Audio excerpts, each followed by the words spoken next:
Gracias, Padre amado. Una vez más te doy porque nos permites reunirnos para escudriñar tu palabra. Dios mío, ministranos hoy por medio de esta enseñanza que nuestro hermano va a traer, que tú lo vas a usar como vaso. Señor, habla tú por medio de él. Condúcele en todo el trayecto. Que seamos dóciles para aprender y dejarnos guiar de tu palabra. Dios mío, sé con nosotros y con los hermanos que todavía no entran a la sala, que ojalá puedan añadirse posteriormente. Oramos por la salud de los hermanos que están afectados de alguna u otra manera para que tú pases su mano sobre ellos. Gracias, Señor, por todo, por esta coinonía, por este amor fraterno entre cada uno de nosotros. La gloria es para ti. En el nombre de Cristo Jesús. Amén. Amén, Padre. ¿Me escuchan bien? ¿Sí? ¿Me escuchas, mi hermano? Sí, ¿verdad? Ok. Bien, vamos a comenzar. El capítulo 10 del libro que estamos estudiando, Las cuatro simientes de Abraham, que es un curso propedéutico o preparatorio para entender o entrar de lleno al estudio de los Gálatas. Es sin duda uno de los capítulos más importantes y también extensos dentro de la lectura. El título del capítulo como tal es ¿Quién es pues la verdadera simiente de Abraham? Para iniciar, Ratzinger señala algunos textos de lo que dice el teólogo del pacto Charles Hodge respecto a Romanos 9. Y es increíble las conclusiones a las cuales llega, las cuales son muy acertadas, tenemos que decirlo. Permítanme leer lo que Charles Hodge dice sobre Romanos 9. Dice, el apóstol ahora hace un acercamiento al tema que él tiene en mente, el rechazo de los judíos y el llamamiento de los gentiles, que Dios ha determinado echar fuera a su pueblo del antiguo pacto, y asimismo hacer extensivo el llamado del Evangelio de una manera indiscriminada a todo hombre. Es el punto que el apóstol está por establecer. Esto lo hace mostrándonos, en primer lugar, que Dios es perfectamente libre de actuar como Él quiera. Los versículos de 6 al 24, haciendo referencia al versículo 6 al 24, y en segundo lugar, que Él ha declarado en los profetas que esta era su intención, es decir, de los versículos 25 al 33. Seguimos leyendo y dice, sigue diciendo Hodge, que Dios estaba en libertad de rechazar a los judíos y de llamar a los gentiles. Es lo que Pablo argumenta, al mostrar que las promesas que él había hecho y a las cuales él en su gracia se había comprometido consigo mismo, no fueron hechas a los descendientes naturales de Abraham como tal, sino a su simiente espiritual. Esto queda claro dado el caso de Ismael y de Isaac. Ambos fueron hijos de Abraham, aún así uno fue tomado y el otro dejado. También dado el caso de Esaú y de Jacob, aunque ambos fueron hijos del mismo padre y ambos nacieron en el mismo evento del nacimiento. Aún así, dice la Escritura, a Jacob amé, mas a Esaú aborrecí. Es el lenguaje de Dios respecto a estos dos en de los versículos del 6 al 13. Bien, es tremendo lo que dice Charles Hodge, pero tremendamente cierto y tremendamente acertado. De hecho, esto es lo que explica lo que dice Pablo en Romanos 9:6. Dice, no es que la palabra de Dios haya fallado. Déjenme hacerlo un poco más grande la letra. ¿Sí?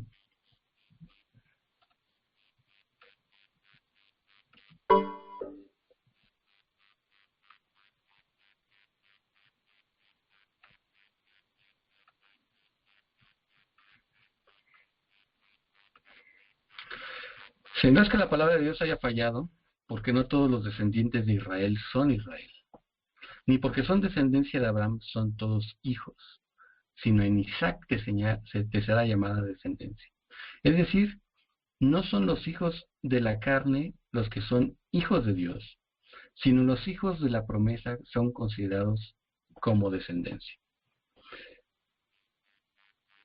Tenemos que confesar que estas afirmaciones del apóstol, el hecho de que diga que no todos los descendientes de Israel son Israel, ni porque son descendencia de Abraham son todos hijos, sino que los hijos de la promesa son considerados como descendencia. Simplemente son una revelación inspirada que aclara toda la situación con respecto a la descendencia de Abraham en el antiguo pacto. Claramente el apóstol Pablo está mencionando que realmente las promesas fueron hechas a la simiente espiritual de Abraham, no a los descendientes físicos, sino a los espirituales. Estos son los que van a ser llamados hijos, hijos de Dios. Bien, me gustaría tomar un pequeño paréntesis, hermanos, si ustedes me lo permiten, porque me parece ser que es importante hacer este paréntesis. Y si ustedes recuerdan,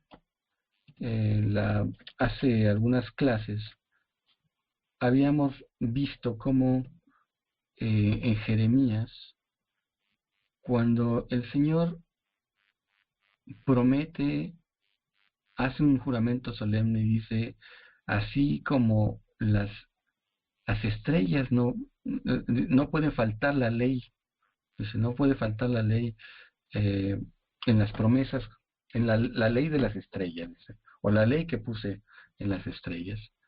Así tampoco va a faltar mi pacto para con Israel. En ese mismo contexto vimos que el profeta Jeremías hacía referencia a un nuevo pacto. Y luego que el autor de Hebreos hacía una clara referencia a Jeremías. Y cita a Jeremías diciendo, este es el nuevo pacto que se había prometido. Concluyendo que es el nuevo pacto el cual el Cordero de Dios selló con su propia sangre. Bien, hay algunos hermanos dispensacionalistas que se han esforzado en decir en una contrarrespuesta completamente sin fundamento que realmente esa porción del Nuevo Testamento está dedicada a los judíos, únicamente a los judíos. En primer lugar, las escrituras del Nuevo Testamento, yo no entiendo cómo alguien pudiera argumentar que no son para la iglesia, sino que son solamente para judíos. Pero vamos a ver qué es lo que realmente dice la escritura del Nuevo Testamento con respecto al nuevo pacto. Nuevamente, en Hebreos 8, justamente esto es lo que habíamos estado viendo, que el autor de Hebreos dice, pero ahora ha obtenido un ministerio aún superior, hablando de Cristo, por cuanto también es mediador de un mejor pacto. Hebreos 8:6. el cual está basado sobre mejores promesas. Porque si aquel primero hubiera sido sin defecto, no se hubiera procurado lugar para un segundo. Porque reprochándolos dice, he aquí vienen días, dice el Señor, en que estableceré para la casa de Israel y para la casa de Judá un nuevo pacto, no como el pacto que hice con sus antepasados, el día que los tomé de la mano para sacarlos de la tierra de Egipto, porque ellos no permanecieron fieles a mi pacto, y yo me desentendí de ellos, dice el Señor. Por lo cual, este es el pacto que haré con la casa de Israel. Después de aquellos días, dice el Señor, pondré mis leyes en su mente y los escribiré en su corazón. Y les seré por Dios y ellos me serán por pueblo.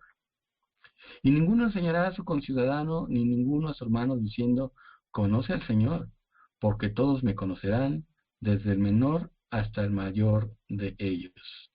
Y seré propicio a sus iniquidades y nunca jamás me acordaré de sus pecados. Al decir nuevo, ha declarado antiguo el primero, y lo que es antiguado y va caducando está próximo a desaparecer. Ahora, ¿cuál es este nuevo pacto? Bueno, nuestro Señor Jesús justamente inaugura el nuevo pacto a través de su sangre. Veamos, por ejemplo, Lucas 22:20. Dice, justamente en la institución de la cena, desde el 19 dice, y tomando un pan, después de dar gracias, lo partió y les dio, diciendo, este es mi cuerpo, que por vosotros está siendo dado, haced esto en memoria de mí. E igualmente la copa, después de haber cenado, diciendo, esta copa es el nuevo pacto en mi sangre, el cual es derramada por vosotros. Ahora,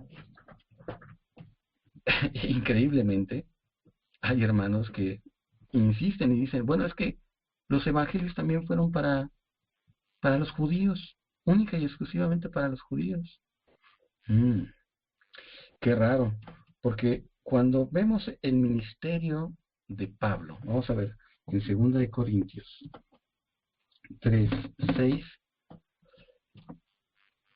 Pablo mismo dice, el cual, hablando de Dios, el cual asimismo nos hizo ministros competentes de un nuevo pacto, no de la letra, sino del espíritu, porque la letra mata, pero el espíritu vivifica. Pero no, ¿acaso no Pablo mismo fue enviado a los gentiles? ¿No él era ministro a los gentiles? Justamente en Romanos, volviendo otra vez a Romanos, un par de capítulos adelante de nuestro texto de análisis, justamente Pablo dice, porque a vosotros hablo gentiles, por cuanto soy apóstol de los gentiles, honro mi ministerio. Luego entonces, Pablo es un ministro hacia los gentiles, un ministro del nuevo pacto. ¿Por qué? Porque justamente todo el argumento de Pablo en Efesios y en gran parte de Gálatas es que justamente ya no hay tales diferencias en el nuevo pacto. Ya no hay judío ni griego, ya no hay bárbaro ni escita. Vayamos a leer textualmente lo que dice, por ejemplo, Gálatas 3:28, que dice, no hay judío ni griego en este nuevo pacto, porque en el nuevo pacto fuimos todos bautizados en Cristo. De Cristo estamos revestidos, hermanos.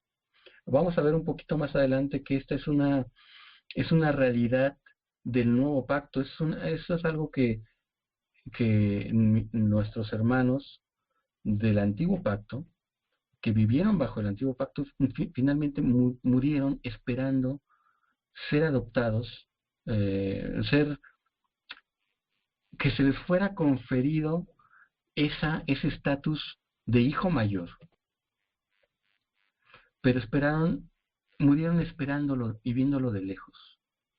Pero ellos no experimentaron la realidad del Espíritu Santo. Esta es una de las cosas más importantes de este estudio, porque esto es algo que es completamente nuevo y es parte de la novedad del nuevo pacto. Y sigue diciendo Pablo, no hay judío ni griego, no hay siervo ni libre, no hay varón ni hembra, porque todos vosotros sois, todos vosotros sois uno solo en Cristo Jesús.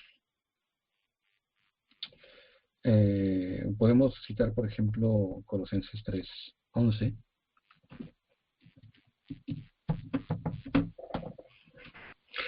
donde justamente desde el 11, desde el 9, por ejemplo, no mintáis los unos a los otros, ya que os habéis desvestido del viejo hombre con sus prácticas y revestidos del nuevo, el cual, conforme a la imagen del que lo creó, se va renovando hasta un conocimiento pleno, donde no hay griego ni judío, circuncisión o incircuncisión, bárbaro, escita, esclavo o libre, sino que Cristo es todo en todos. Entonces, estos teólogos insisten en querer ver una separación entre Israel y la Iglesia. E incluso se atreven a decir que dentro de la misma escritura del Nuevo Testamento hay escrituras que no son para la Iglesia. Entonces, hermanos, esto es muy peligroso porque se pretende tener una división, esa pared divisoria de la cual nos habla la carta de los Efesios, la cual fue derribada a través de la creación del nuevo hombre. Entonces, ya no hay diferencias étnicas en el nuevo pacto. Esto fue anunciado por Jesús desde un principio. Entendamos que en nuestro Señor Jesús vino a inaugurar el reino de los cielos, vino a inaugurar la venida del reino, a anunciar la venida del reino. Sin embargo, claro, todavía había algunas cuestiones del antiguo pacto hasta que él inauguró el nuevo pacto con su sangre en la cruz, venciendo la muerte en la resurrección y ascendiendo a los cielos en glorificación y dado esa victoria, compró el derecho para que el Espíritu Santo descendiera sobre nosotros como una realidad del nuevo pacto en Pentecostés. Sin embargo, ya lo había anunciado. Veamos, por ejemplo, en Juan 10. Perdón que me desvíe un poco, pero me parece que es importante. Juan 10:16. Ahí ya le está avisando a los discípulos y dice, también tengo otras ovejas. ¿Sí? Cuando justamente está diciendo desde el 14, yo soy el buen pastor y conozco las mías y las mías me conocen. Así como el Padre me conoce y yo conozco al Padre y pongo mi vida por las ovejas. Así también tengo otras ovejas que no son de este redil. También a ellas debo traer y oirán mi voz y vendrán a ser un solo rebaño y un solo pastor. Otras ovejas que no son de este redil. ¿A qué se refería Cristo, nuestro Señor? Sin duda se estaba refiriendo a aquellos, nosotros, los gentiles, que habríamos de venir a Él sin ser judíos. No éramos de ese redil. Pero dice, también a ellas debo traer y oirán mi voz y vendrán a ser un solo rebaño y un solo pastor. Ya no hay diferencias, ya no hay tal diferencia en el Nuevo Testamento. En el Nuevo Pacto, perdón. Mis hermanos dispensacionalistas son prontos y rápidos en señalar, por ejemplo, esta historia de la mujer sirofenicia, en la cual nuestro Señor le dice, no es bueno tomar el pan de los hijos y dárselo a los perrillos. Y tal pareciera como si el Señor Jesús estuviera diciéndole, simplemente no puedo atender tu petición, no eres judía, hay una división,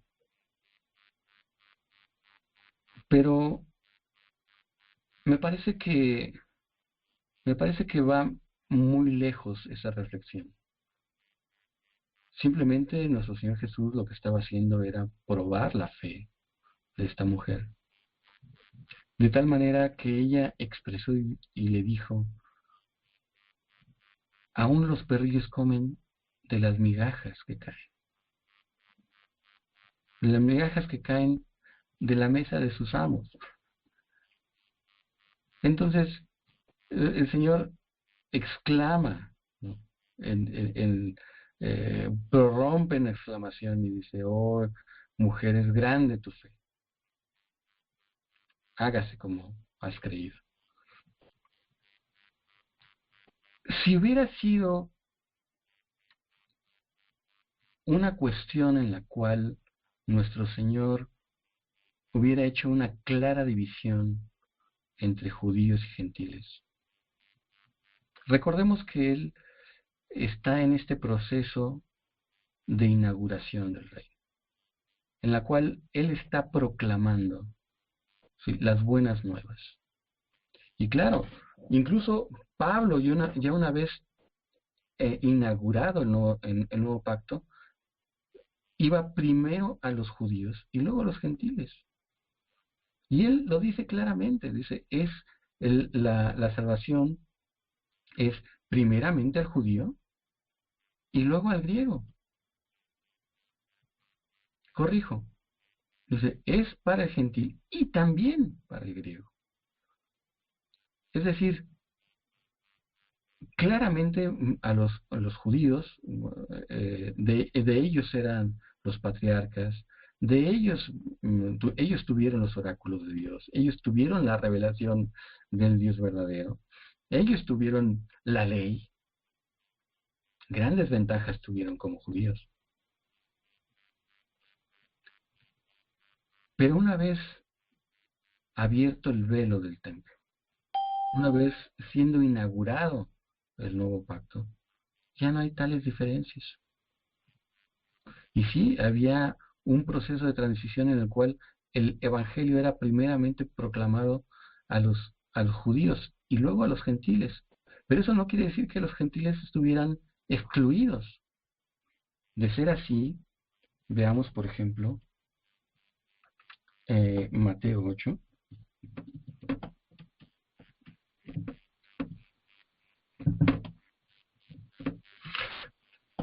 La historia del centurión, me encanta.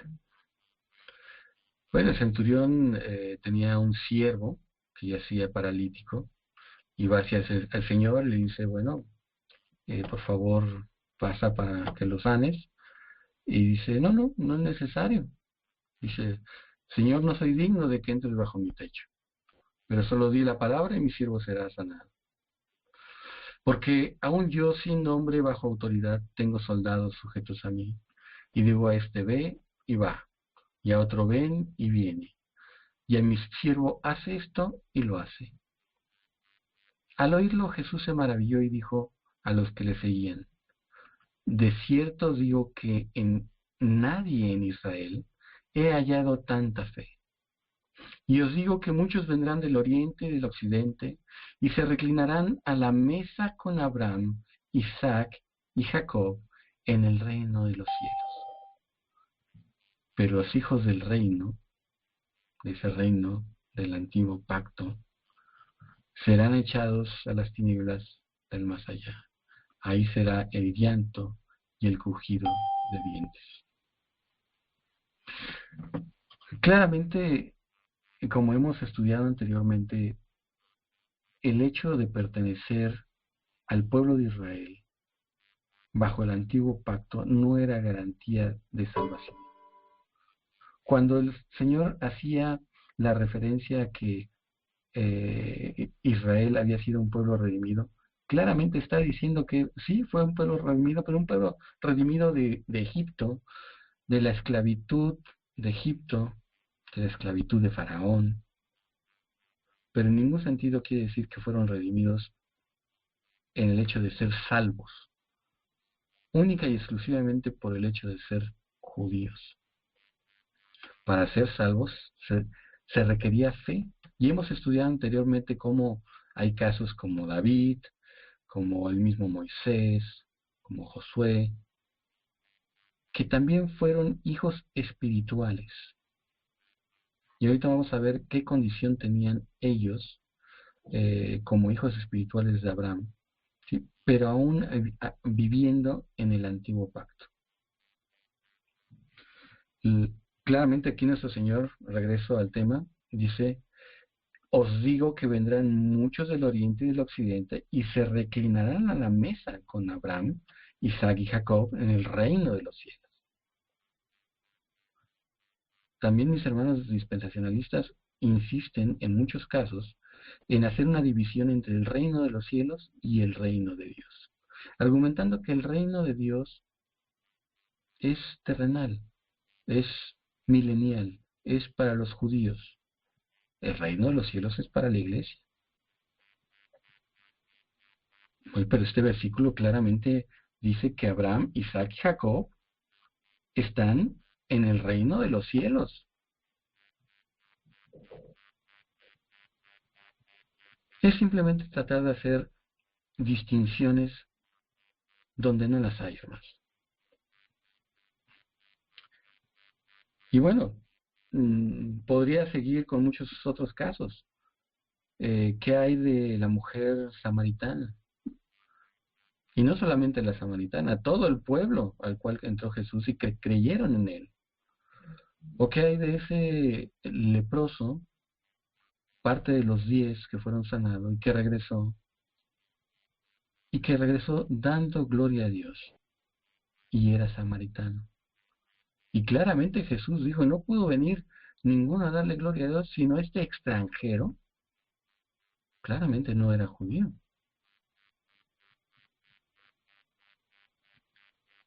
E increíblemente, a este leproso Jesús nuestro Señor le dice: ve, hijo, tu fe te ha salvado. Entonces, si estuviera el camino cerrado para los gentiles, claramente nuestro Señor nunca pudo haber dicho esas palabras.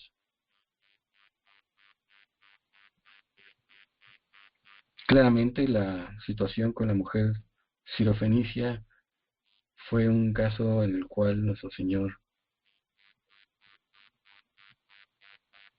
trabajó con ella, y ante la adversidad eso hizo que ella fortaleciera su fe. Pero eso no quiere decir que el camino estuviera cerrado para ellos. Bien, regresando un tanto ahora a nuestro tema, perdón por este gran paréntesis que hice, pero me pareció que era justo y necesario.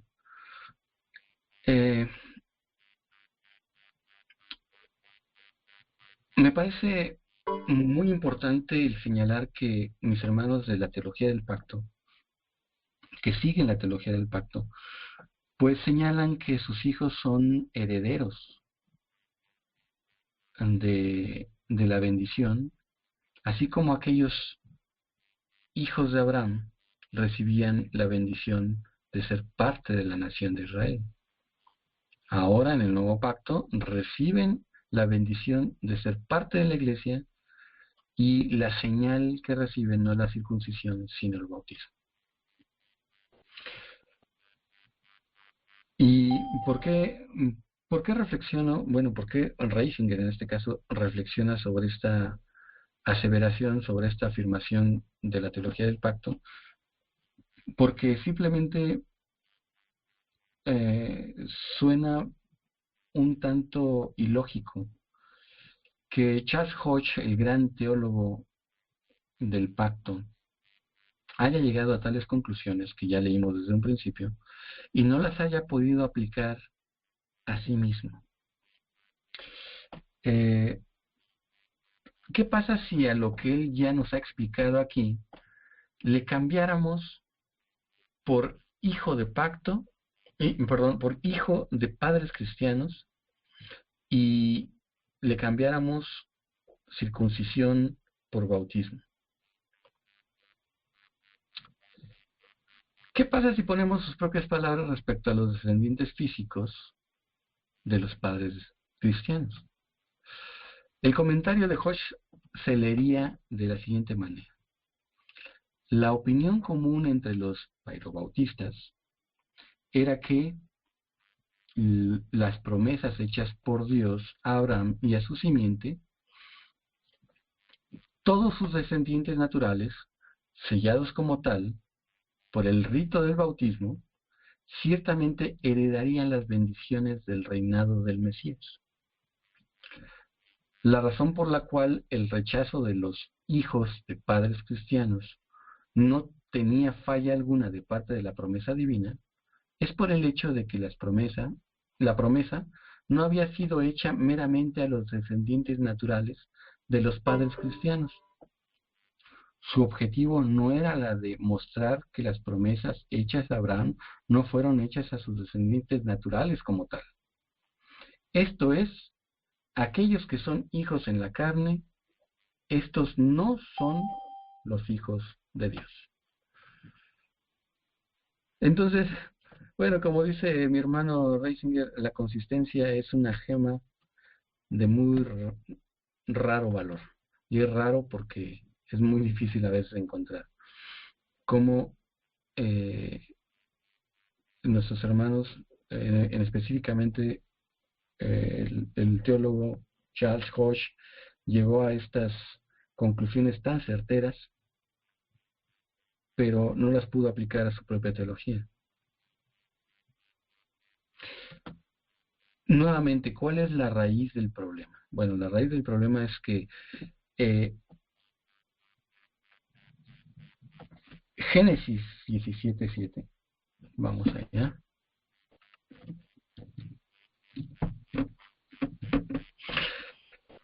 Génesis 17:7 al 8 lo toman de una manera estrictamente textual. Dice: yo establezco mi pacto entre yo y tu descendencia después de ti en sus generaciones, como alianza eterna para ser el Dios tuyo y el de tu descendencia después de ti. Y te daré a ti y a tu descendencia después de ti la tierra de tus peregrinaciones, toda la tierra de Canaán por posesión perpetua, y seré tu Dios. Como hemos visto en otras ocasiones y se vuelve a repetir en esta ocasión, el problema es un problema de hermenéutica, de interpretación del texto. ¿Qué quiere decir esto? Que, bueno, mis hermanos dispensacionalistas insisten en que la descendencia tiene que ser una descendencia física de Israel. Y que esas promesas, tal como según ellos no se han cumplido, aunque hemos visto en alguna sesión anterior con mi hermano José Antonio cómo esas promesas ya se cumplieron y fueron efectivas, pues aún así insisten que no se han cumplido esas promesas y que deben de ser aplicadas a los hijos descendientes de los israelitas. Por otro lado, mis hermanos de la teología del pacto insisten en que esto es aplicable a los hijos de los padres cristianos, a los descendientes de padres cristianos. Y ellos lo que hacen es que dicen, bueno, es que es un solo pacto. Pues el antiguo pacto es el mismo que el nuevo pacto, solamente que cambian las administraciones. Es decir, una administración para el antiguo pacto y otra administración o una nueva administración para el nuevo pacto. Lo único que cambian son las señales. Es decir, en el Antiguo Testamento era la circuncisión, en el Nuevo Testamento, en el Nuevo Pacto es el bautismo. Ambos sistemas se equivocan en este sentido, debido a que aplican textualmente Génesis 17:7, pero cuando llegan a Romanos 9, claramente lo entienden como algo espiritual, algo aplicable únicamente para la iglesia.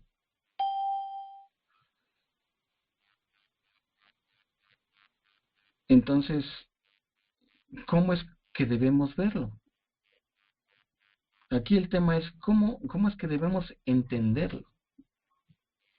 Bueno, en primer lugar tenemos que entender que el nuevo pacto es verdaderamente un pacto nuevo. Es claro a través del libro de los Hebreos y en Gálatas cómo claramente habla el Señor de que son dos pactos, no son dos administraciones, son dos pactos diferentes. Vamos a Gálatas 4. Y justamente en 4:21, a partir del 21, habla sobre esta alegoría entre Sara y Agar, ¿sí?, y sus descendientes, y cómo el hijo de Agar, Ismael, representa a Israel bajo la ley, e Isaac, el hijo de la libre, de Sara, representa a todos nosotros como los creyentes bajo el nuevo pacto. Y claramente, aquí en esta alegoría, claramente Pablo, en el versículo 24 dice, las cuales son alegorías, porque estas, hablando de Sara y Agar, son dos pactos. Bueno, entonces, si el nuevo pacto es realmente un pacto distinto y un pacto nuevo, entonces no podemos estar sujetos a las estipulaciones y a los requerimientos del antiguo pacto. En segundo lugar, la iglesia es el producto, el fruto de la cruz, y su inauguración fue en Pentecostés, con el derramamiento del Espíritu Santo prometido. ¿Sí? Esto lo vemos en Juan 7:39.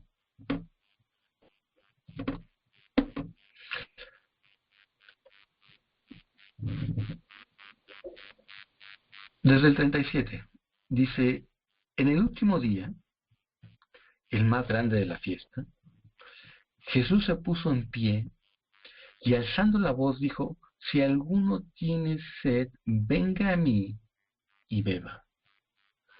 El que cree en mí, como dijo la Escritura, de su vientre fluirán ríos de agua viva.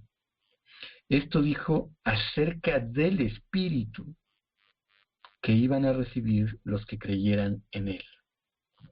Porque todavía no había Espíritu, pues Jesús no había sido aún glorificado.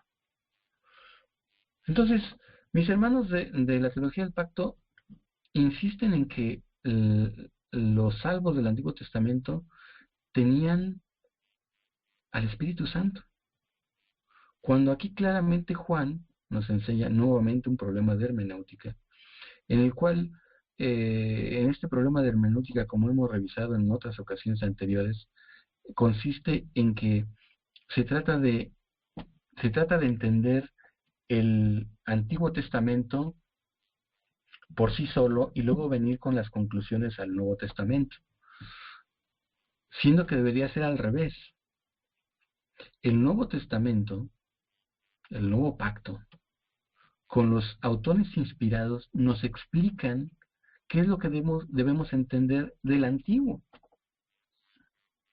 Y miren, hermanos, Vamos a ver, por ejemplo, el Salmo 51. Es que es un salmo famoso porque David, justamente después de haber sido enfrentado por Natán, el profeta, clama este hermosísimo salmo de perdón, de restauración, pero hay algo muy, muy importante dentro de esta declaración que hace David.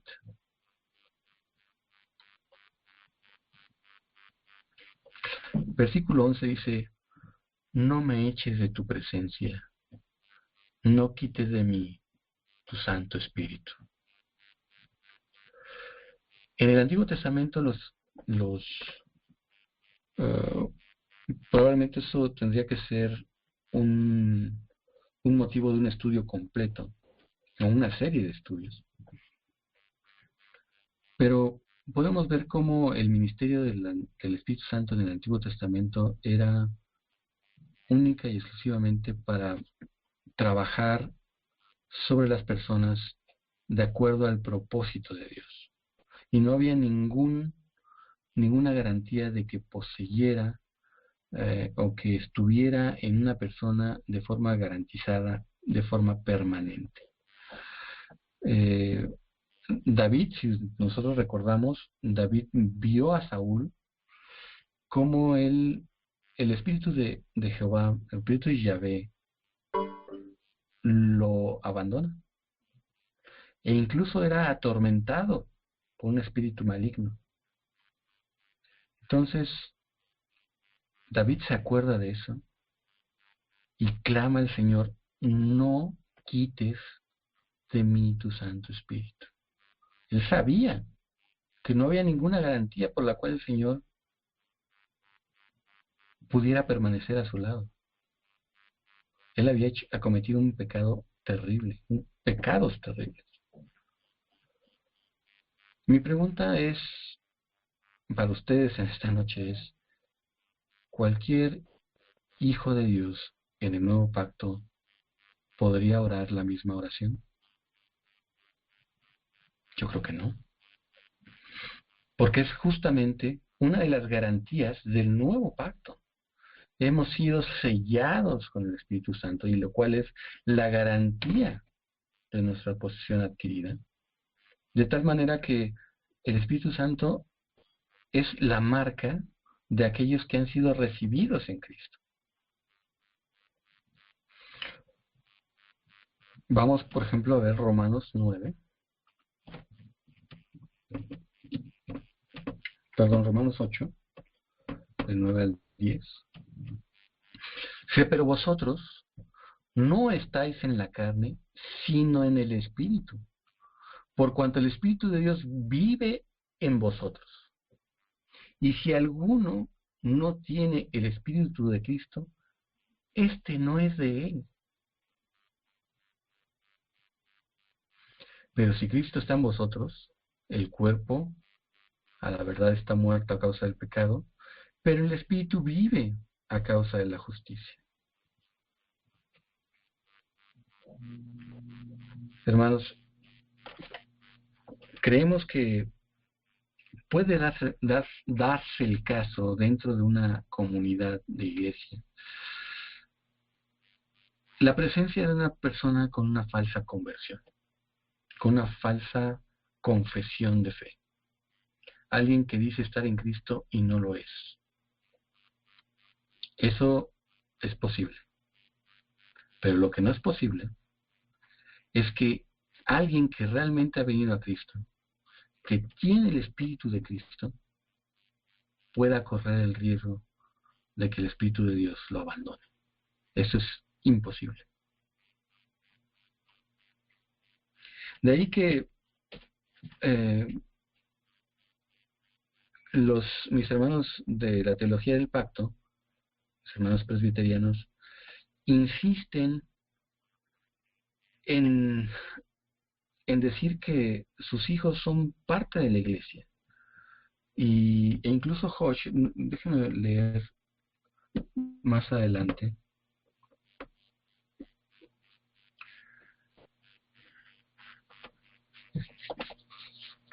Bien, regreso rápido al tema. Bueno, mis hermanos de la teología del pacto insisten en que sus hijos son parte de la iglesia. De ahí que ellos tienen que crear estos conceptos teológicos de la iglesia visible y la iglesia invisible. Es decir, para ellos dicen, bueno, la iglesia visible son todos los que asisten a la iglesia, incluyendo los hijos de los padres cristianos, son parte de la iglesia, pero la iglesia invisible son aquellos que realmente son salvos, eh, y que incluyen a todos los santos de todas las edades. Pero ¿cuál es el problema con este concepto? El problema está en que entonces se está considerando que hay la posibilidad de tener hijos que no sean salvos, bautizados y que son parte de la iglesia. De ahí que también Reisinger nos llama la atención a que, y más bien nos llama a que pongamos atención al hecho de que cuando un bautista utiliza estos conceptos de iglesia visible e invisible, cuando se usan esos términos, quiere decir algo completamente diferente a que un presbiteriano, un seguidor de la teología del pacto, diga iglesia visible e invisible. Están hablando de cosas diferentes, ¿sí? Para un bautista está hablando de que todos los hermanos que están en la iglesia, que han hecho una profesión de fe y que han sido bautizados como creyentes, es parte de la iglesia visible. Se habla de conceptos diferentes, pero regresando al tema, la doctrina de la iglesia, respecto a lo que nos habla nuestro hermano Reisinger, en 3 puntos importantes. Estas preguntas retóricas, estas preguntas tan importantes que hace Reisinger, no las puedo dejar de lado. Se las quise poner aquí para que reflexionemos en ellas. La primera es, ¿están todos los creyentes el día de hoy, sin excepción alguna, en Cristo? Sí, sin lugar a dudas. Acabamos de leerlo. Cualquiera que no tiene el Espíritu de Cristo no es de Él. Ahora, estar en Cristo y ser parte del cuerpo de Cristo significan lo mismo. Sí, sin lugar a dudas. ¿Cómo es que alguien ingresa al cuerpo de Cristo? Bueno, somos bautizados en el cuerpo de Cristo por el Espíritu Santo. Recordemos nuevamente que el bautismo físico, como señal externa, no salva. Es simplemente una señal externa de lo que ya pasó en el interior, ¿sí? Como un acto de obediencia a nuestro Señor. Pero realmente lo que me hace ser salvo es haber sido bautizado en el cuerpo de Cristo por el Espíritu Santo. Es un nuevo nacimiento lo que tiene lugar. La cuarta pregunta es, ¿eran también los creyentes antes de Pentecostés al mismo tiempo bautizados en el cuerpo de Cristo y se les era dado el Espíritu Santo como el Espíritu de adopción? La contestación es no, debido a que tal experiencia era imposible antes del advenimiento personal del Espíritu Santo en el día de Pentecostés. Los creyentes en el Antiguo Pacto fueron tan salvos como lo somos nosotros el día de hoy, exactamente de la misma manera, por gracia mediante la fe en el Evangelio de la promesa. Sin embargo, estos fueron herederos en una edad no madura, esperando el tiempo que habría de venir de su adopción como hijos en pleno derecho. Es todo el argumento de Pablo en Gálatas 3, del 24 al 4:7, donde habla de la ley como el pedagogo, como ese tutor que se le había dado al pueblo de Israel, la cual era la ley. Pero una vez venido el tiempo, es decir, una vez que vino nuestro Señor Jesús y se cumplió todo lo que se estaba esperado en el antiguo pacto, cumplido en la persona de Cristo, la ley ya no tiene ningún efecto sobre nosotros. Y digamos que el pedagogo es despedido. O es decir, se le acabó el contrato. Y ahora venimos a ser, bueno, vinieron a ser los judíos, hijos con plenos derechos, hijos maduros.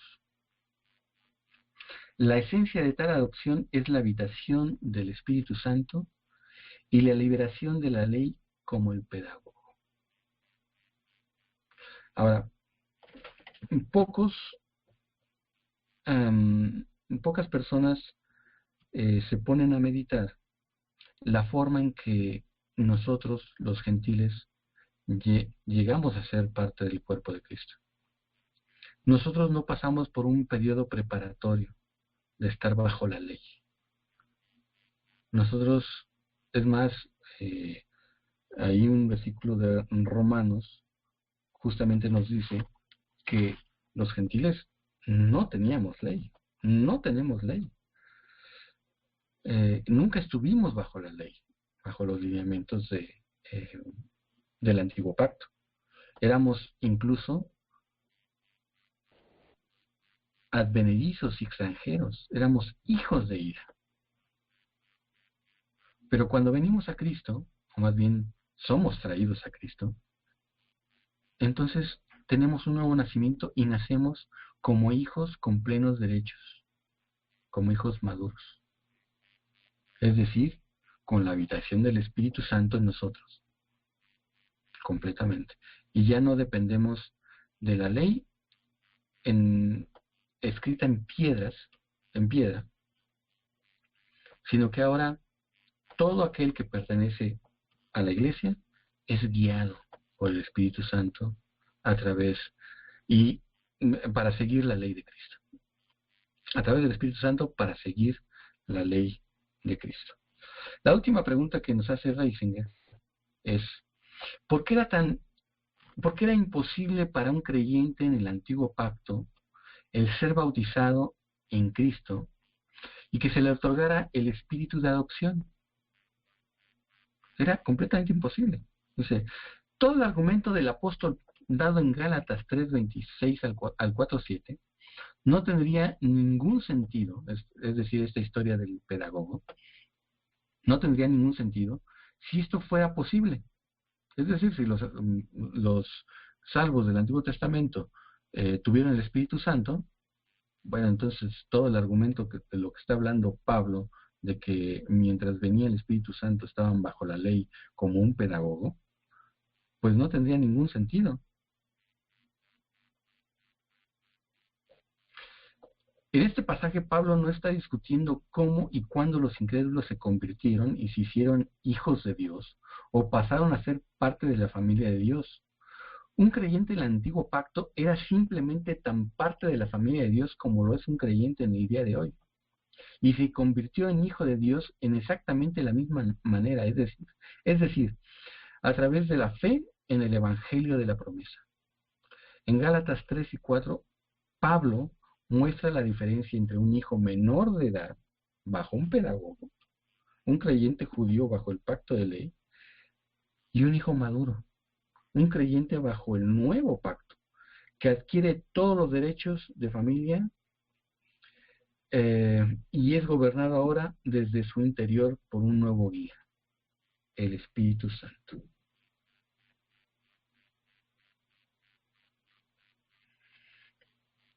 Bien, mis hermanos, pues déjenme ver si... No, ya no tengo nada. Pues les agradezco tanto que me hayan soportado Espero que haya sido de bendición esta pequeña exposición. Nos quedamos a la mitad del capítulo 10. Espero que podamos reanudar el estudio del viernes, no este viernes, sino el siguiente, debido a que vamos a estar ocupados con el primer encuentro internacional de teología del nuevo pacto. Adelante, hermanos, ustedes tienen la palabra. Dudas, comentarios, por favor, con el hermano José Antonio. Adelante, hermanos. Voy a quitar el seguro del micrófono.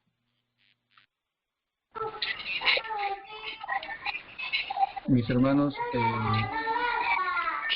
por favor, voy a ir cerrando el micrófono, ¿sí?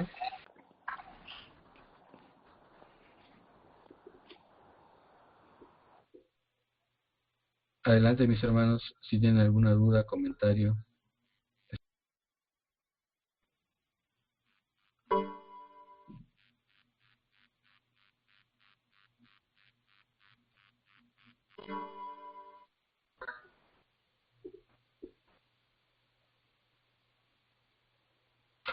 Nuestro hermano Andrés Baldazo nos justamente pega el texto en el chat de Romanos 2:14. Dice: porque cuando los gentiles que no tienen ley hacen por naturaleza cosas de la ley, estos no teniendo ley son ley para sí mismos.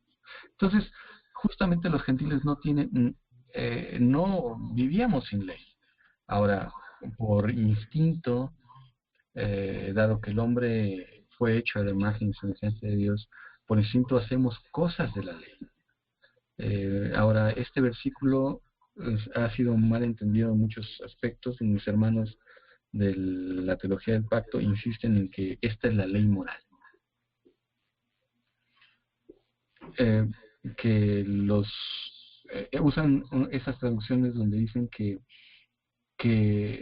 los gentiles que no tienen ley hacen por naturaleza la ley. Pero no es lo que dice el texto. La Biblia textual, haciendo honor a su nombre, hace muy buena traducción y dice que los gentiles hacen, o nosotros hacíamos, por naturaleza, cosas de la ley.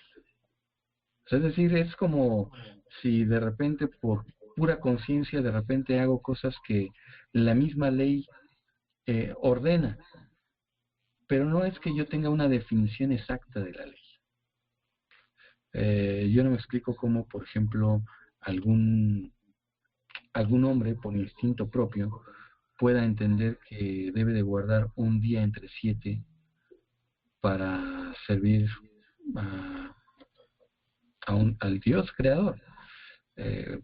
Podemos entender que Dios ha dejado en nosotros, en nuestra mente, esa idea de un Dios creador, sí, pero el hecho de que yo tenga que servirlo o que guardar un día entre 7, me parece que es algo que no por instinto podría haberlo conocido, o no por instinto lo pude haber sabido.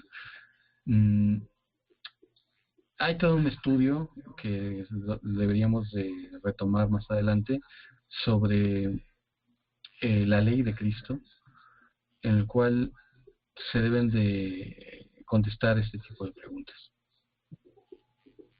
Bien, no sé si alguien más tenga alguna duda, comentario, aclaración, queja.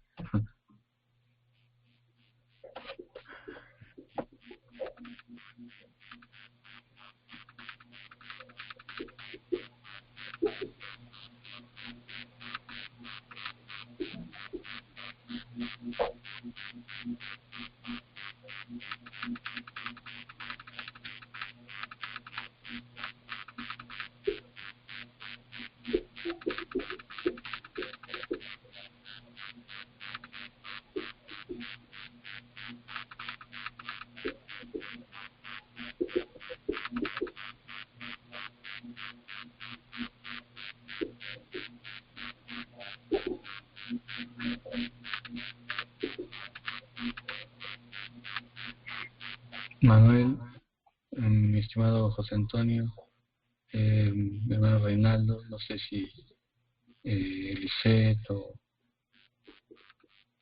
mi hermana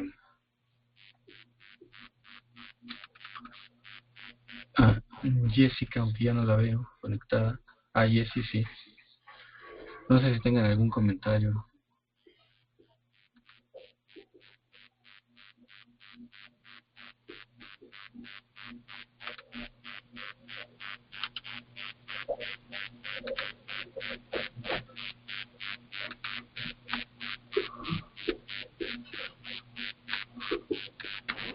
Al parecer está muy claro el tema.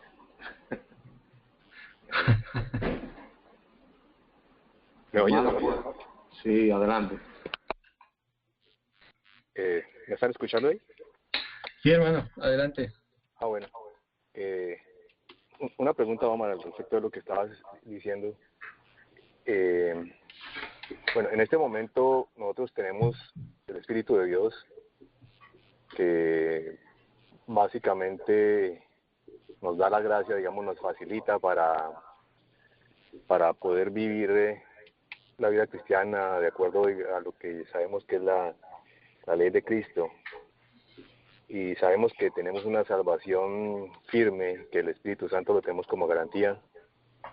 Entonces, de acuerdo a lo que estabas exponiendo, en el Antiguo Testamento, estas personas creyeron, pero para ellos la lucha era mucho más difícil, o sea, no estaba el Espíritu Santo garantizado de esa manera, no tenían como la misma facilidad que nosotros tenemos en este momento, o sea, salvos eran, pero estaban en una situación que podían en determinado momento perder esa salvación o fallar con más facilidad que nosotros. ¿Me hago entender la pregunta? Sí, sí, claro. Porque has planteado una diferencia importantísima ahí, pero digamos, ¿cómo obraba esa diferencia en cuanto a hacer digamos, seguir los preceptos de Dios y en cuanto a mantener la salvación?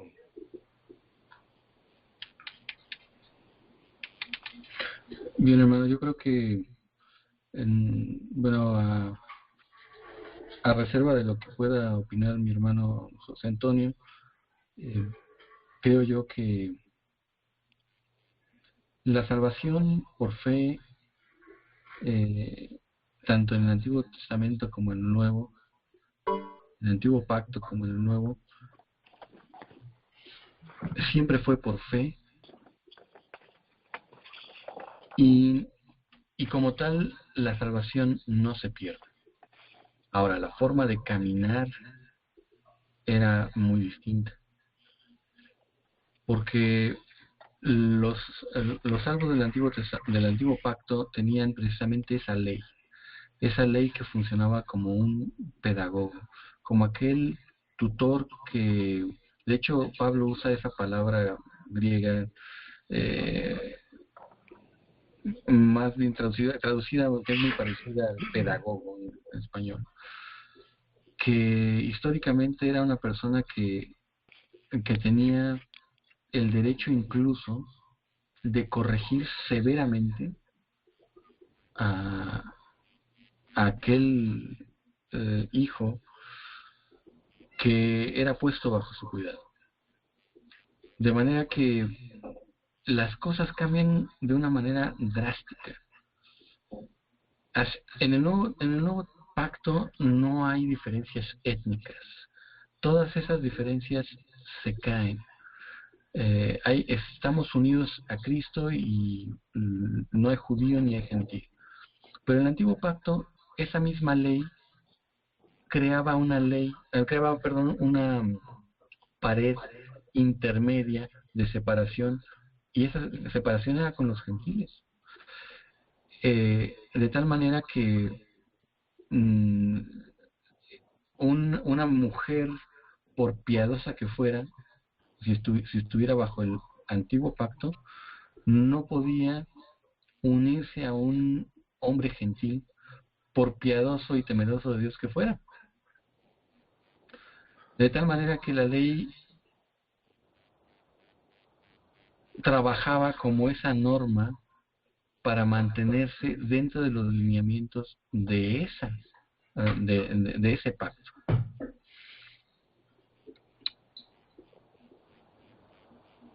Yo creo que es muy fácil a veces confundir salvación y obediencia. Ciertamente en el nuevo pacto la obediencia es producto de un nuevo nacimiento, es producto de la guía del Espíritu Santo en nuestras vidas y de la luz que Dios nos ha dejado a través de su palabra. Pero en el antiguo pacto la salvación seguía siendo por fe, ¿sí? Y bueno, la guía de santificación pues no era otra más que la ley. Era lo único que ellos tenían para poder guiarse y saber si estaban dentro de la obediencia o no. Sin embargo, su salvación seguía quedando en pie por la fe. No sé en este sentido, José Antonio, si tengas alguna observación adicional. No, bueno, hermano, yo creo que es bastante claro lo que tú has dicho.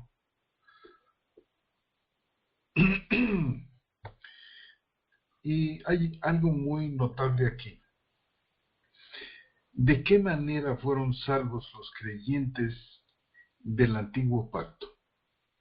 ¿Cómo fue que ellos fueron salvos?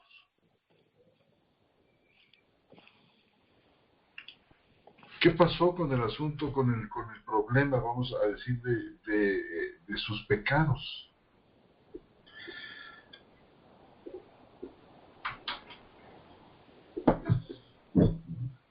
Y durante el viejo pacto, el Señor había provisto un medio para que sus pecados fueran perdonados.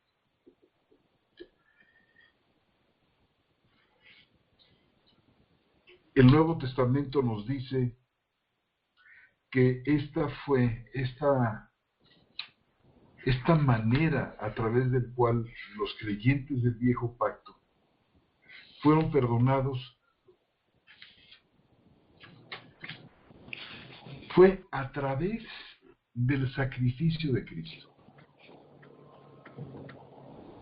Es decir, hay un sentido en el que el sacrificio de Cristo, así como ve hacia adelante de la cruz y nos alcanza a todos los creyentes, judíos y gentiles creyentes del nuevo pacto, de la misma manera el sacrificio de Cristo tiene un efecto hacia atrás, no solamente hacia adelante, sino hacia atrás. Podemos decir que el sacrificio de Cristo tiene un efecto retrospectivo.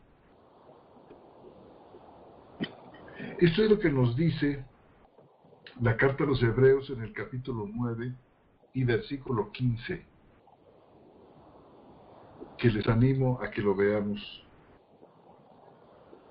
Dice: por tanto, es mediador Jesús, es mediador de un nuevo pacto, para que habiendo ocurrido una muerte, fíjese, esta es la parte crucial, para que habiendo ocurrido una muerte, podemos quitarle el artículo indeterminado, para que habiendo ocurrido muerte, para la remisión de las transgresiones cometidas durante el primer pacto, los que han sido llamados reciban la promesa de la herencia eterna. Fíjense bien, Jesús es mediador de un nuevo pacto. Y esta bendición del nuevo pacto, esta en particular bendición, yo diría que es la única bendición del nuevo pacto de la que participaron los creyentes de esto que llama aquí el escritor a los Hebreos el primer pacto. Esta bendición es especial para ellos. Por ejemplo, nosotros tenemos el Espíritu Santo como una morada permanente. Esta es una bendición que ellos no tuvieron, los creyentes del viejo pacto. Nosotros tenemos la presencia, la creación del hombre nuevo, como el gran medio salvífico de Dios, pero esto no lo tuvieron los creyentes del primer pacto. Y este primer pacto es el pacto hecho con Moisés. Es la manera como la carta a los hebreos se refiere al pacto de Moisés. Lo llama primer pacto, no porque haya sido el primero en la historia.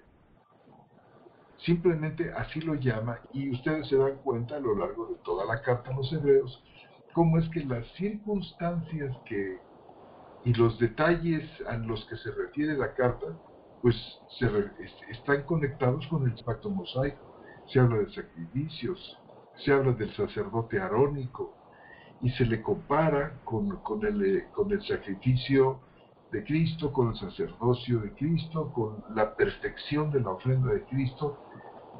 Entonces, es claro que este primer pacto, como lo llama aquí la carta de los hebreos, se refiere al pacto mosaico, no al pacto con Abraham, no al pacto con Noé. Es un pacto de distinta naturaleza, pero podemos decir que históricamente es el primer pacto, aunque no es de naturaleza salvífica. Fíjense ustedes que el pacto hecho con Noé estuvo referido exclusivamente al hecho de que Dios dijo no volvería a destruir a los hombres a través o por medio de un diluvio de aguas.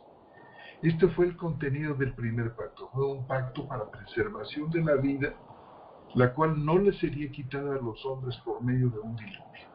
Y como señal de este pacto se dio el arco iris.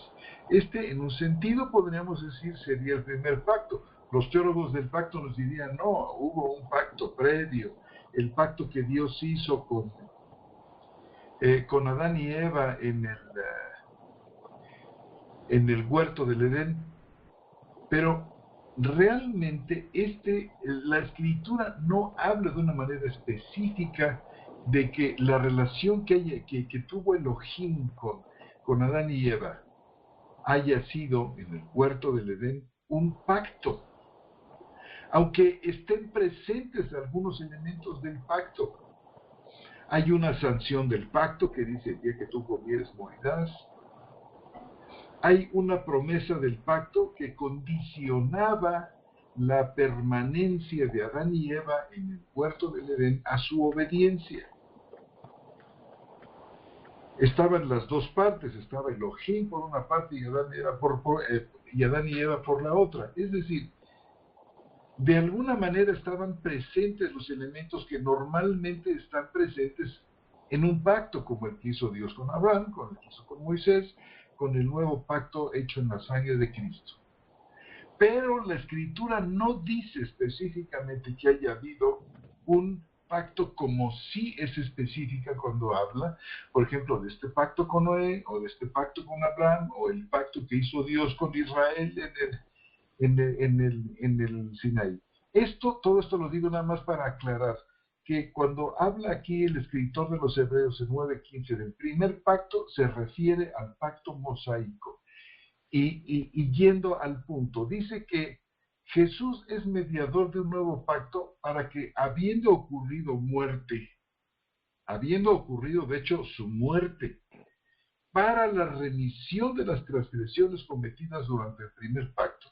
Fíjense ustedes cómo dice que Jesús muere para remitir las transgresiones, para expiar verdaderamente las transgresiones o los pecados cometidos durante el primer pacto. Ahora dice uno, bueno, ¿de cuántos en el primer pacto? ¿Por cuántas personas del primer pacto Cristo ofreció su vida para remitirles los pecados? Y ahí dice enseguida, dice, para que los que han sido llamados reciban la promesa de la herencia eterna.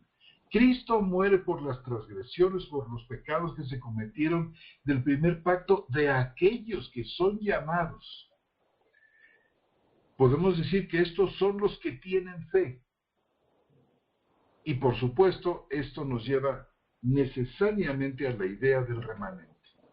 Cristo muere para perdonar los pecados del remanente que vivió bajo el pacto mosaico. Es otra manera de decir este asunto. Entonces, los pecados de ellos fueron perdonados. Y el Señor dio una capacidad de fe a estas personas, a todos estos creyentes judíos del viejo pacto, para captar perfectamente cuál era el significado de aquellos sacrificios de animales que ofrecían. Ellos realmente los ofrecían con fe. Ellos confiaban en el Señor, en que aquellos animalitos que morían en lugar de ellos realmente representaban de alguna manera el sacrificio que el Mesías haría en el futuro. Ahora, ¿hay alguna prueba de que aquellos judíos tuvieron un conocimiento tan claro de que los animalitos que morían y que presentaban en lugar de ellos realmente representaban a Cristo?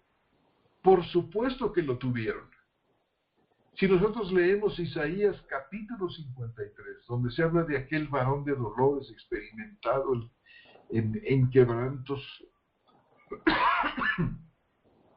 que nos está poniendo nuestro hermano aquí, dice que él mismo cargó con nuestras enfermedades y llevó nuestros dolores.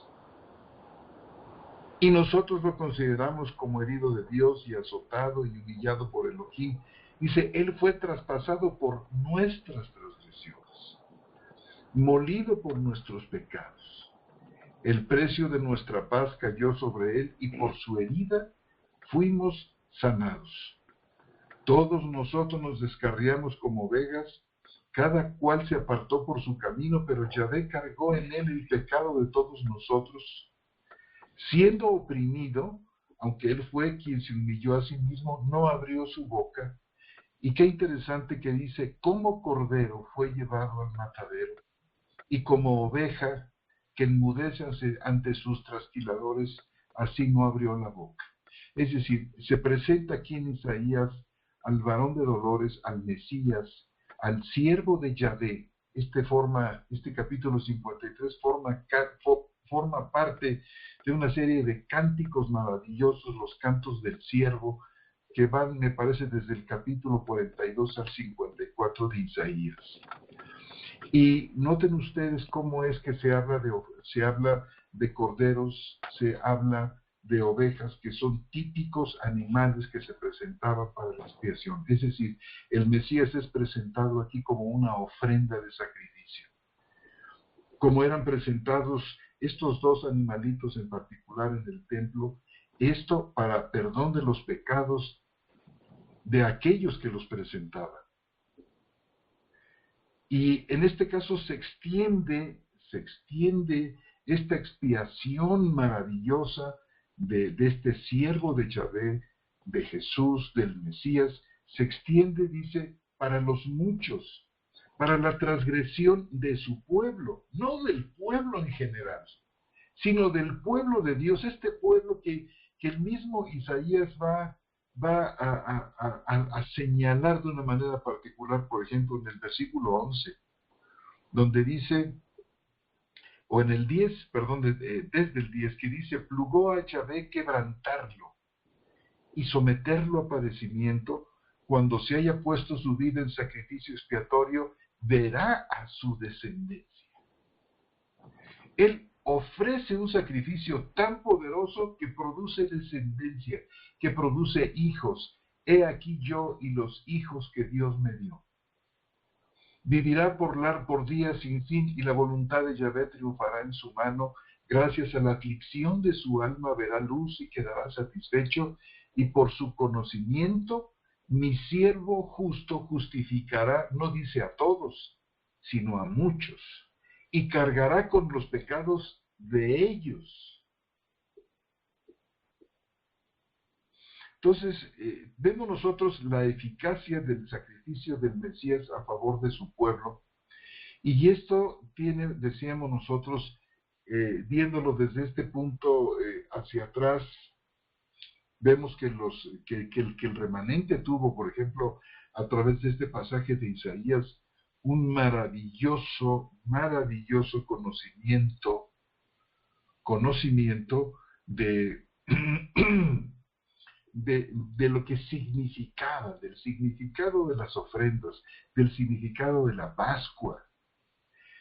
Y termina en el capítulo 12 diciendo, por cuanto derramó su vida hasta la muerte, fue contado con los pecadores, habiendo cargado el pecado. Aquí nos está diciendo de multitudes, pero en realidad el texto dice de muchos, repitiendo el mismo vocablo del versículo 11. Justificará a muchos, habiendo cargado el pecado de muchos, como perfectamente dice, por ejemplo, la Reina Valera.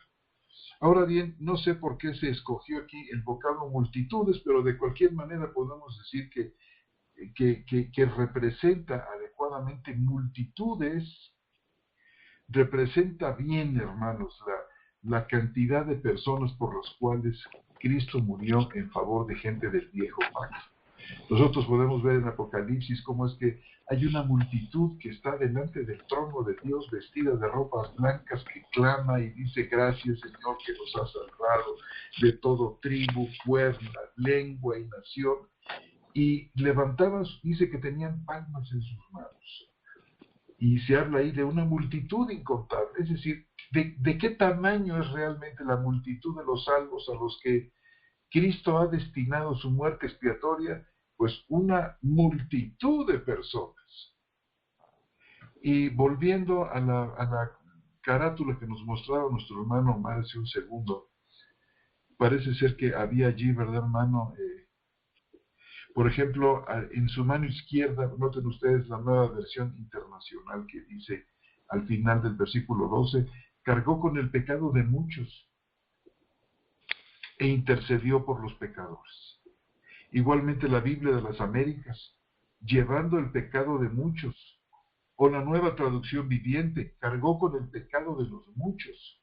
O la Nueva Biblia Latinoamericana de hoy, llevó el pecado de muchos. O la Reina Valera, por supuesto, habiendo él llevado el pecado de muchos.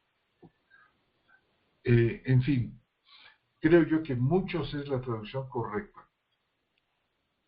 Bien, yéndonos 2 pasos atrás de todo esto que venimos diciendo, al referirnos a Hebreos capítulo 9, 15, nuestro Señor, el efecto de la muerte de nuestro Señor alcanza hacia atrás de él. ¿A quiénes alcanza?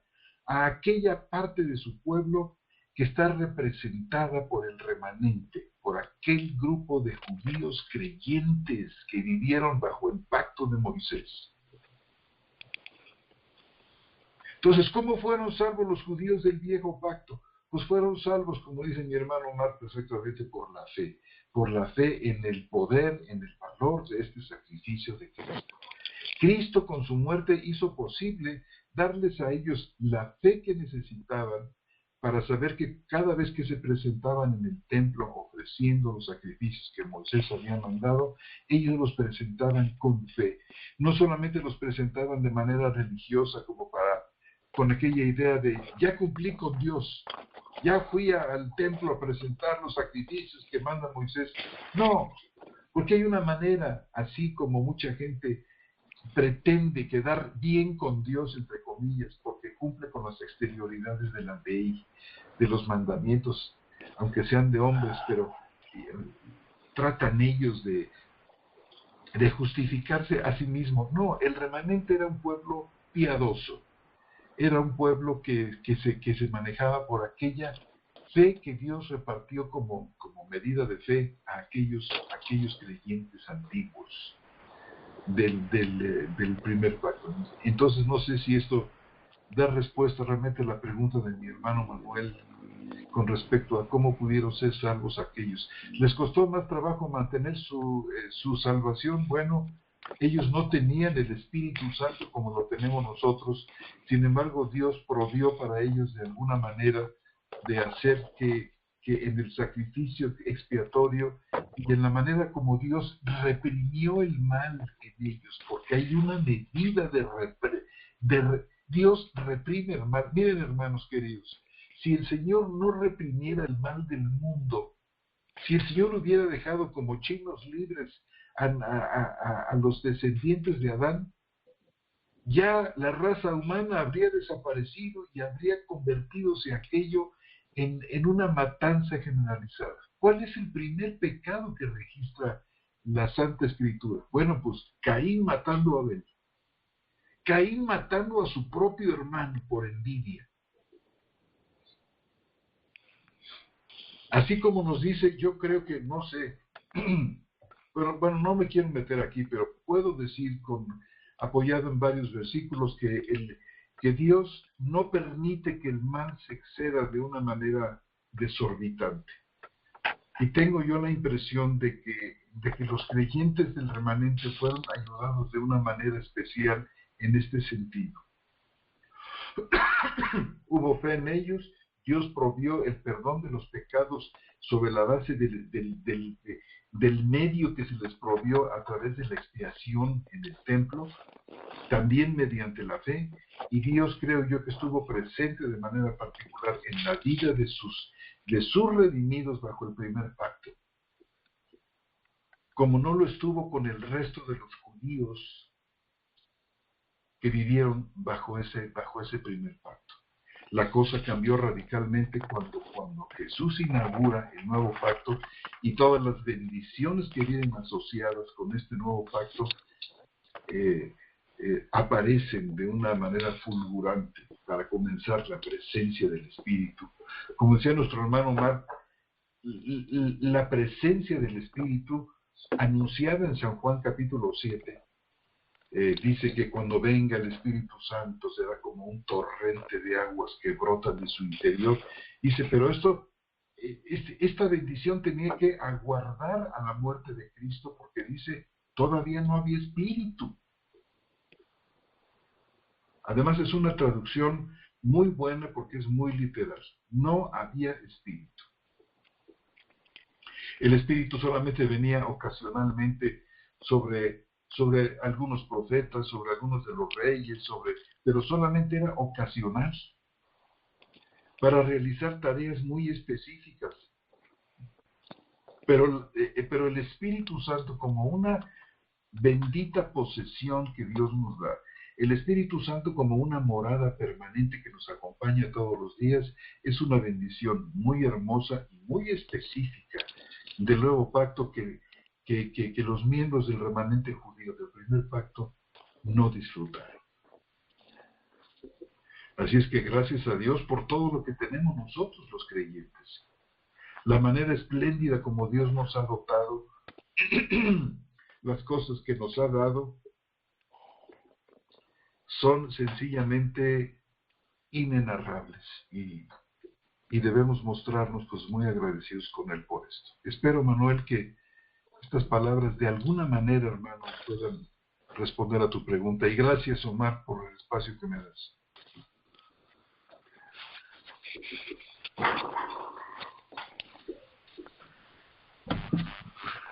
Sí, hermano, muy aclaratorio, muy interesante. Pues me llama mucho la atención lo que dices, que Dios proveyó de todas maneras. Si eran llamados, Dios proveyó la manera de que se mantuvieran, lo cual obviamente es consecuente con la manera como lo hace ahora a través obviamente de su espíritu, pero en ese sentido el que es llamado y Dios responde por el que ha llamado. Eso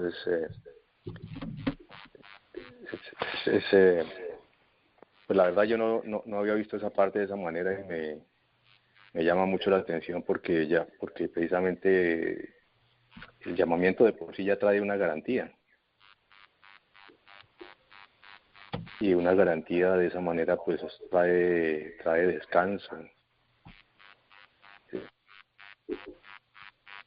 4 creo que es cuando dice que los que creyeron entraron en el reposo, descansaron. Esa fe obviamente tiene ese aspecto de darle a uno tranquilidad, descanso, paz, ¿no? Y es una de las características precisamente del hecho de que uno de que Dios, el hecho de que uno haya sido llamado, de que Dios esté en la vida de uno, que esté con uno, ¿no? Hay descanso, tiene que haber descanso, ¿no? uno de los frutos precisamente que habla del Espíritu, que dice ahí, es amor, gozo, paz, ¿no? Aunque haya realmente problemas por fuera, tiene que haber una paz interior, y es una muestra, o sea, no es simplemente digámoslo, un don del Espíritu que uno podría mirar como algo no muy importante, no, es extraordinariamente importante, porque es que lo está colocando en una posición en la cual uno por uno mismo, por un lado jamás podría llegar y por el otro lado jamás podría mantener. Luego, esa certidumbre de que Dios hace lo que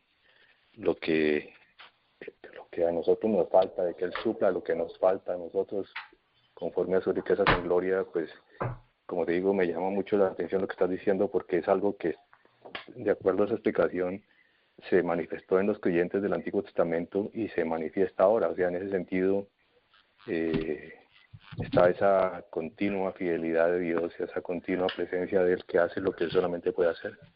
Como que sí, hermano, muchas gracias. Y Omar, gracias por la explicación. No, al contrario, muchas gracias. Mi hermano José Antonio, gracias por tu explicación. Realmente es iluminador. Gracias, hermano, por permitirme intervenir en tu estudio.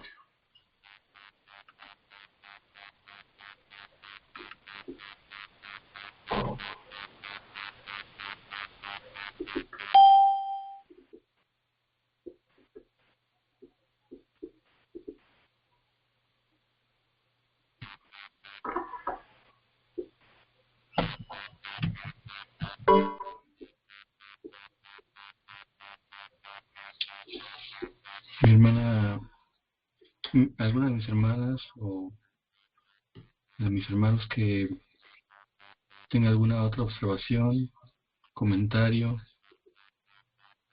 o quizá duda.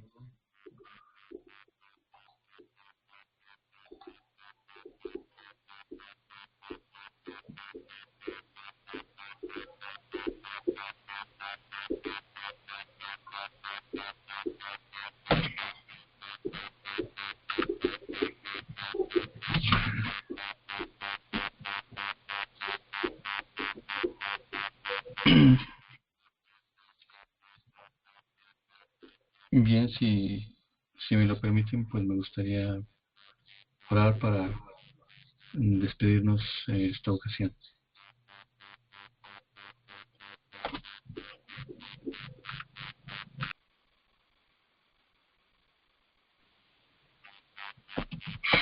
Amado Señor, te agradecemos la gran bendición de ser tus hijos, de haber sido injertados en el buen olivo, de que tu gracia, Señor, siendo tan amplia y tan increíblemente grande, pensaste en nosotros, Señor, en la eternidad y nos diste tu Santo Espíritu. Gracias, Padre, por la bendición de estar en Cristo, de estar en un pacto de gracia, una gracia inmerecida, la cual nunca podríamos haber accesado, salvo por tu misericordia y por tu gracia. Te pedimos, Señor, que lo expresado en este estudio pueda guiarnos, que podamos interiorizarlo y hacerlo nuestro y ponerlo en práctica cada vez que abrimos las Escrituras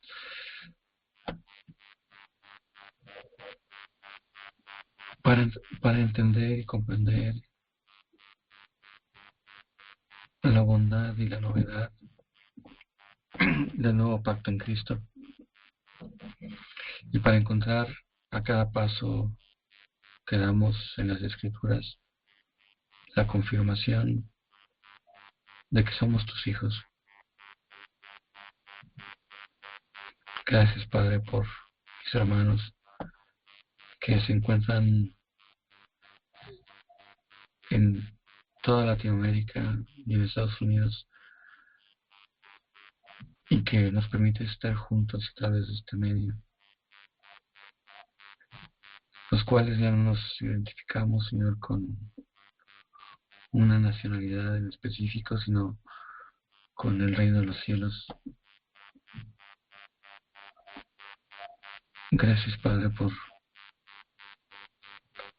habernos incluido en ese nuevo hombre y haber tirado la pared de división